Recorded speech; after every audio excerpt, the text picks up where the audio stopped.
राजस्थान के जयपुर में बीजेपी सांसद डॉक्टर किरोड़ी लाल मीणा ने मनाही के बाद भी आमगढ़ किले पर झंडा फहराया है। बता दें कि वो आमगढ़ किले में पूजा करना चाहते थे और अब आमगढ़ किले पर झंडा फहराने का मामला तुल पटकता ही जा रहा है। आपको बता दें कि मीणा ने पहले कथित तौर पर आमगढ़ किले पर भगवा झंडा फाड़ा और मीणा समाज का झंडा किले पर फहराया, जिसके बाद पुलिस ने उन्हें हिरासत में ले लिया है। आपको बता दें कि उन्होंने ट्वीट कर झंडा फहराने का वीडियो सोशल मीडिया पर भी साझा किया है और लिखा है कि उन्हें आमगढ़ फोर्ट से गिरफ्तार कर लिया गया है। आपको बता दें कि यह खबर राजस्थान से आ रही है, जहां राजस्थान के जयपुर में बीजेपी सांसद डॉक्टर किरोड़ी लाल मीणा को मनाही के बाद भी आमगढ़ किले पर झंडा फहराया और आमगढ़ किले में पूजा करना चाहते थे और अब आमगढ़ किले पर झंडा फहराने का मामला तूल पकड़ता ही जा रहा है। आपको बता दें कि मीणा ने पहले कथित तौर पर आमगढ़ किले पर झंडा आपको बता दें कि भगवा झंडा फाड़ा और मीणा समाज का झंडा किले पर फहराया। रुक करेंगे अगली खबर की ओर। पूर्व केंद्रीय मंत्री बाबुल सुप्रियो ने शनिवार को राजनीति से संन्यास ले लिया।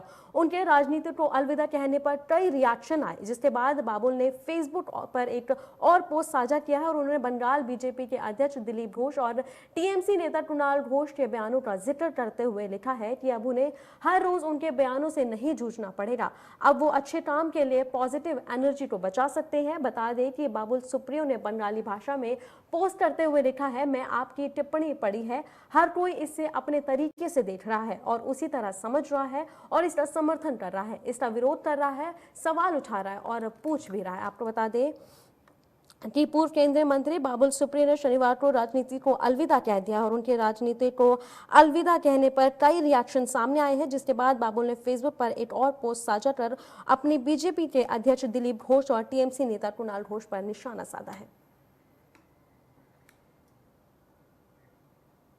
पंजाब मंत्रिमंडल में संभावित फेरबदल की चर्चा फिर से सुर्खियों में है। आपको बता दें कि इस बार ये संकेत खुद मुख्यमंत्री कैप्टन अमरिंदर सिंह ने दिए हैं। शनिवार को चंडीगढ़ में मीडिया से बातचीत के दौरान कैप्टन ने कहा है कि वो जल्द ही पार्टी की राष्ट्रीय अध्यक्ष सोनिया गांधी से मिलेंगे और पंजाब मंत्रिमंडल में फेरबदल के मुद्दे पर भी चर्चा करेंगे। आपको बता दें कि कैप्टन ने यह भी बताया है कि सोनिया गांधी से मुलाकात के दौरान वे उन्हें पंजाब में पार्टी की मौजूद स्थिति के बारे में भी रिपोर्ट देंगे। आपको बता दें कि पंजाब कांग्रेस की तकरार अभी भी बरकरार है। आपको बता दें कि पंजाब मंत्रिमंडल में सभापति फेरबदल की चर्चा फिर से सुर्खियों में आ चुकी है। आपको बता दें कि इस बार ये संकेत खुद मुख्यमंत्री कैप्टन अमरिंदर सिंह ने दिए। आपको बता दें कि शनिवार को चंडीगढ़ में मीडिया के सामने कैप्टन अमरिंदर सिंह ने कहा है कि वो राष्ट्रीय अध्यक्ष सोनिया गांधी से मिलेंगे और फेरबदल के मुद्दे पर एक बार फिर से चर्चा करेंगे। रुक करेंगे अगली खबर की ओर। अफगानिस्तान में चल रहे तालिबान के आतंक के बीच कंधार एयरपोर्ट पर रॉकेट से हमला हुआ है। आपको बता दें कि मीडिया रिपोर्ट के मुताबिक एयरपोर्ट पर 3 रॉकेट दागे गए हैं, जिनमें से 2 रनवे पर जाकर गिरे और ब्लास्ट हो गए। आपको बता दें कि एयरपोर्ट के चीफ ने बताया है कि रनवे को ठीक करने का काम किया जा रहा है और आज शाम तक काम पूरा होने की उम्मीद है। आपको बता दें कि बीती रात हुए इस हमले के किसी की जान जाने की अभी तक कोई खबर सामने नहीं आई है और हमले के बाद सभी उड़ानें रद्द कर दी गई है। इस हमले के पीछे तालिबान का हाथ माना जा रहा है। आपको बता दें कि खबर अफगानिस्तान से सामने आई है, जहां पर चल रहे तालिबान के आतंक के बीच कंधार एयरपोर्ट पर रॉकेट से हमला हुआ है। आपको बता दें कि मीडिया रिपोर्ट्स के मुताबिक एयरपोर्ट पर 3 रॉकेट दागे गए थे, जिनमें से 2 सीधा रनवे पे आकर गिरे और ब्लास्ट हो गए। लेकिन आपको बता दें कि इस खबर में अभी तक किसी के जान जाने की कोई खबर सामने नहीं आई है।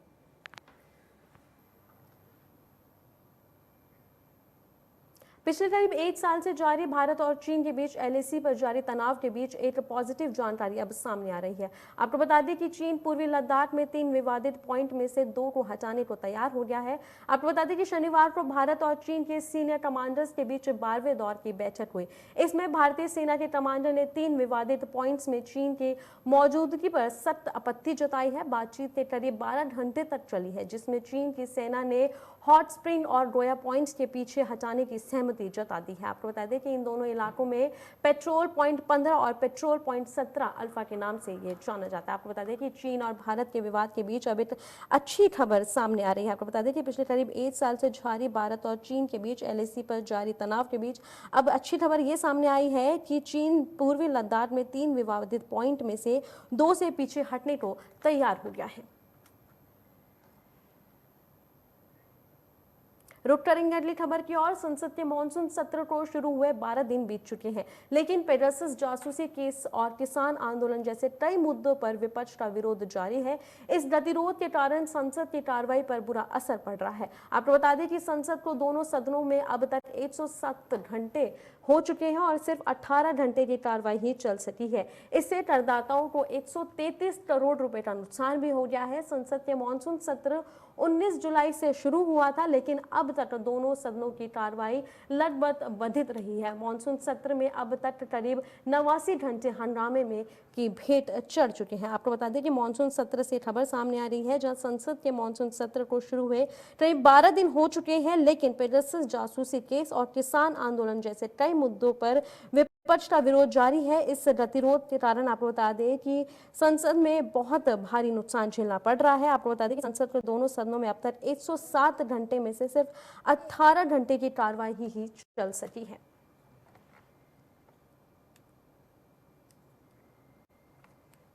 आपको बता दें कि 107 घंटे की कार्रवाई चली है, सिर्फ 18 घंटे की कार्रवाई में हुई है। इस करदाताओं को 133 करोड़ रुपए का नुकसान भी हो गया है। आपको बता दें कि संसद का मानसून सत्र 19 जुलाई से शुरू हुआ था, लेकिन अब तक दोनों सदनों की कार्रवाई लगभग बाधित ही रही। आपको बता दें कि संसद के मानसून सत्र को शुरू हुए करीब 12 दिन बीत चुके हैं, लेकिन अभी तक पेगासस जासूसी केस और किसान आंदोलन जैसे मुद्दों को लेकर विपक्ष का विरोध जारी है। इस गतिरोध के कारण संसद की कार्रवाई पर बुरा असर देखने को मिल रहा है।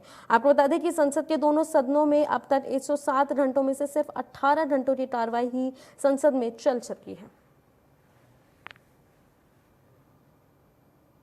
रुक करेंगे अगली खबर की ओर। अगली खबर राजस्थान से आ रही है। आपको बता दें कि राजस्थान की लेडी डॉन अनुराधा को शनिवार को दिल्ली पुलिस की स्पेशल टीम ने गैंगस्टर काला जथेड़ी के साथ गिरफ्तार कर लिया है। आपको बता दें कि उत्तराखंड से लौट रहे दोनों अपराधियों की गिरफ्तारी यूपी के सहारनपुर से हुई है और उनके पास से पिस्टल और रिवॉल्वर भी बरामद किए गए हैं। आपको बता दें कि जथेड़ी के साथ अनुराधा 9 महीने से लिव इन में रह रही थी और उसकी पूरी गैंग को ऑपरेट करती थी। जथेड़ी पर 7 लाख रुपए का इनाम था।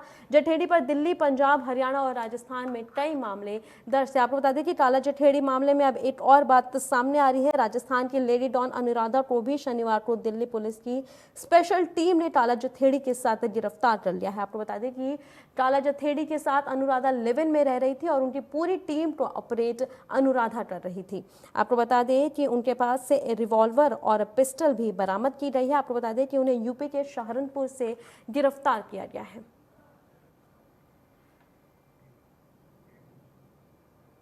केरल में तेजी से फैलने के बाद अब महाराष्ट्र में भी जीका वायरस का पहला केस सामने आया है। आपको बता दें कि पुणे के पुरंदर क्षेत्र की 50 साल की महिला में जीका वायरस मिलने की पुष्टि हुई है।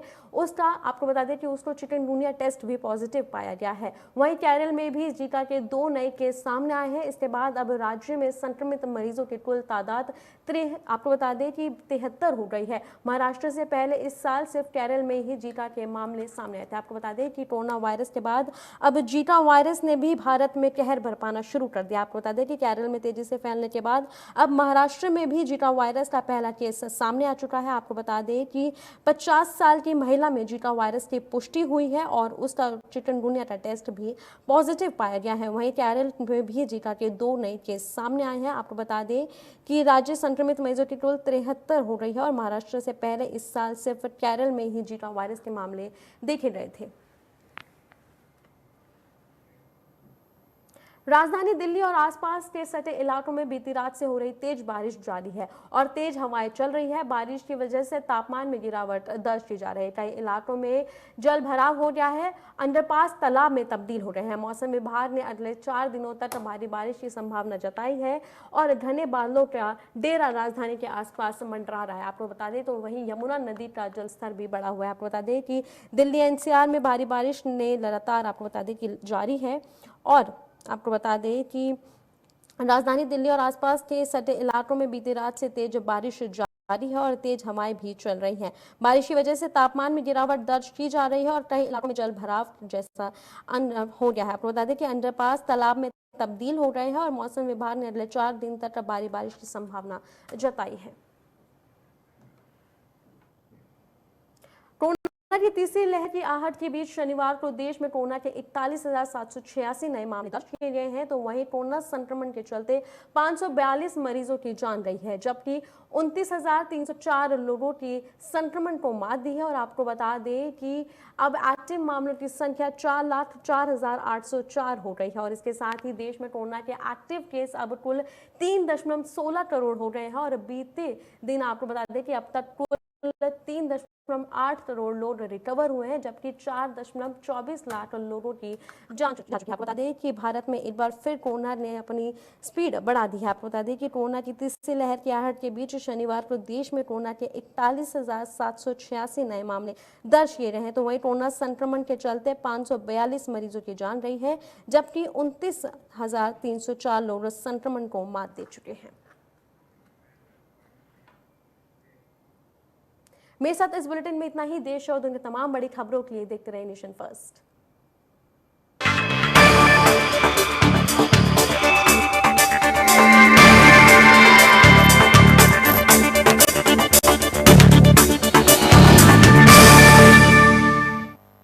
पल पल बदलती देश और दुनिया की हर खबर सीधे आपके मोबाइल फोन्स पर लाइव।